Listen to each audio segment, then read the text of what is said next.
Je vais terminer en vous donnant quelques conseils de débogage. Selon l'épaisseur que vous donnez à votre tasse, ça va être difficile d'avoir exactement le même résultat que ce que j'ai eu avec mes rendus.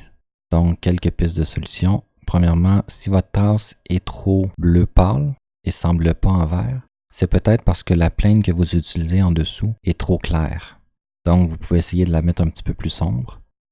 Deuxième petit truc, pour ceux qui veulent tenter la troisième méthode avec la poignée, quand vous allez faire votre extrusion, pour la rotation, pour éviter ici la déformation, un bon moyen, c'est de venir sur votre face, sélectionner l'edge qui est en dessous, Shift S pour placer le curseur, et on se souvient qu'on peut utiliser le curseur comme point de pivot. Donc maintenant, si je viens ici et que je dis « Prends le 3D curseur comme point de pivot », si je fais une extrusion, cancel et une rotation, on voit que maintenant je tourne autour du point de pivot.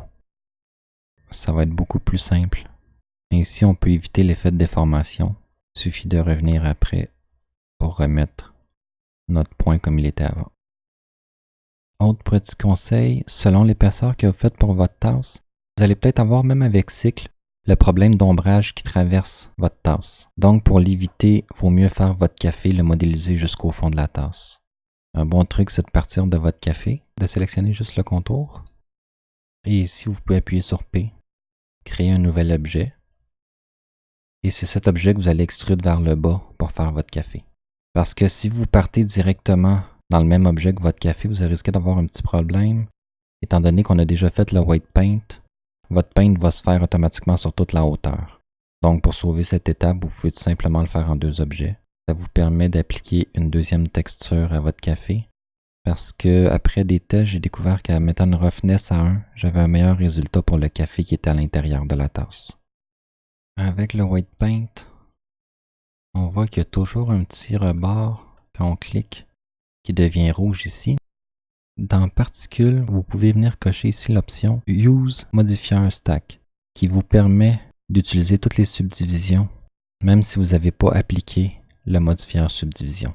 Ce qui fait que votre café va vraiment jusqu'au bord. On voit ici, j'ai plus un décalage quand j'appuie. Un problème courant aussi, c'est d'avoir des normales qui sont inversées. C'est-à-dire une face qui pointe dans la direction interne, étant donné qu'il y a seulement un côté de la face qui est rendu. Le côté interne, lui, est jamais rendu. Donc, pour être certain que toutes vos normales vous font face et ne sont pas inversées, un bon moyen, c'est de venir ici, dans l'overlay, et d'activer face orientation. Automatiquement, vous allez voir en bleu tous les faces qui vous font face et vous ne devriez pas avoir de face rouge dans votre vision. C'est ce qui va causer souvent des problèmes dans vos rendus. Donc, c'est la façon la plus rapide, je trouve, d'aller voir que vous n'avez pas de normale inversée. Si jamais c'est le cas, vous pouvez venir dans Mesh, Normal. On voit ici, si je fais Flip, ma face est devenue inversée. Donc, je pourrais faire simplement A, Mesh, Normal, Recalculate Inside, qui va tout m'inverser, ou faire Recalculate Outside, qui va tout remettre vers l'extérieur. Petite parenthèse aussi, étant donné que la fumée est sur plusieurs frames, on peut l'enregistrer en tant que vidéo. Il suffit de venir ici pour choisir dans quel dossier on veut extraire la vidéo. Et ici, plutôt que PNG, vous pouvez choisir un AVI, JPEG ou RAW, qui est le format de sortie de la vidéo. Il suffit d'appuyer sur CTRL F12 et l'animation va être exportée. Faites attention cependant, si vous êtes en cycle, avec les particules et la fumée, ça peut vous prendre une journée pour avoir votre rendu. Tandis qu'avec Eevee, 15 minutes maximum, ça devrait être bon. Mais encore une fois, ça dépend de la machine. Pour ceux qui voudraient faire une petite animation avec le café et les bulles, je vais vous montrer un petit aperçu rapide de ce qu'on peut faire. Il suffit de sélectionner notre café. Ici, on voit, je suis à la frame 100. Je vais faire une rotation sur le Z. J'appuie sur I. Pour mettre une keyframe, on voit le carré jaune pour nous indiquer qu'une keyframe est ici. Maintenant, si je vais à la frame 250 avec le clic gauche et que je reviens mettre une autre valeur et que j'appuie sur I, une deuxième keyframe est apparue et l'interpolation entre les deux se fait automatiquement. Donc, on voit que plus je descends vers la frame 100, plus mon Z change. vers le 0. Pour animer la distorsion dans le café, il suffit de faire la même chose, mais en venant dans le shading, on vient dans la distorsion, on appuie sur I pour mettre une keyframe. On peut sauter à la frame suivante simplement en cliquant sur le bouton ici. Maintenant, je reviens dans mon shading, je change mon chiffre et j'appuie sur I.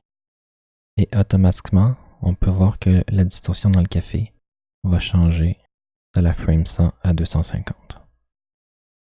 Voici un petit exemple de ce que ça donne en Eevee et en cycle. Parfois dans nos rendus, on a des points blancs lumineux qui sont surnommés les Fireflies. Pour les enlever en mode Eevee, on peut venir cliquer sur notre lumière et si on met le spéculaire à 0, automatiquement on n'aurait plus aucun reflet sur le tour de notre tasse. C'est moins réaliste, mais ça règle le problème facilement. Sauf qu'on n'a pas cette option en cycle. Donc l'autre méthode est de changer le rayon de notre lumière. Parce qu'en fait, les petits points qu'on voit représentent une luminosité qu'on devrait avoir sur le rebord de notre tasse.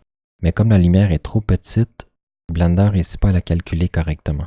Donc on peut faire le test. Je vais vous montrer la différence entre un rendu à 0.1 et un rendu à 3 mètres. L'inconvénient d'augmenter le rayon, c'est que plus on va l'augmenter, plus notre ombre va être adoucie. Donc c'est à vous de tester pour trouver le meilleur ratio ombre-luminosité. Aussi, vous pouvez aller dans les options de l'ombre en dessous, jouer avec ces paramètres pour essayer d'avoir une ombre plus consistante. On les verra plus en détail dans la vidéo sur les lumières. Autre parenthèse, pour le UV mapping, on utilise seulement une petite partie de notre page, donc pourquoi utiliser une grande résolution d'image quand on veut seulement cette partie et tout le reste est transparent? Dans l'exercice qu'on vient de faire, c'était pas très important, mais en jeu vidéo, on va toujours essayer d'optimiser notre espace pour réduire au maximum les temps de chargement. On commencerait par utiliser une image qui utilise tout son espace. Par exemple celle-ci. Et comme seulement 3 carreaux sont utilisés et que tout le reste est transparent, on pourrait simplement prendre nos 3 cases. Par exemple, si on veut le logo sur les 3 ici, on les sépare du groupe.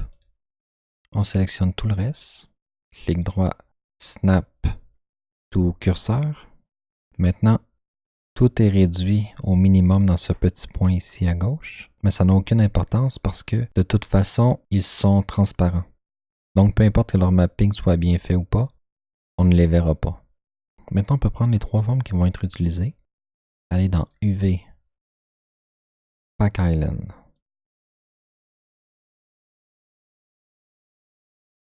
On ne doit pas oublier aussi d'aller modifier notre image dans le shading.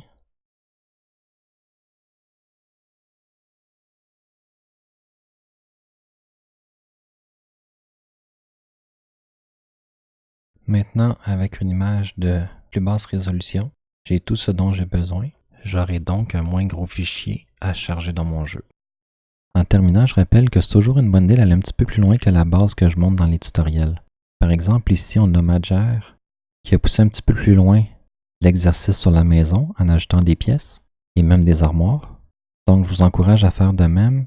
Et vous pouvez poster vos résultats sur Blender France, Blender 3D pour les anglophones. Je suis sur tous les groupes principaux de Blender avec Facebook. Et si vous avez des questions ou des découvertes que vous avez faites en faisant vos tests avec la tasse à café, laissez-les dans les commentaires. Je vais peut-être rajouter une petite vidéo par la suite si je vois qu'il y a un problème qui est arrivé à beaucoup de personnes. Et c'est tout.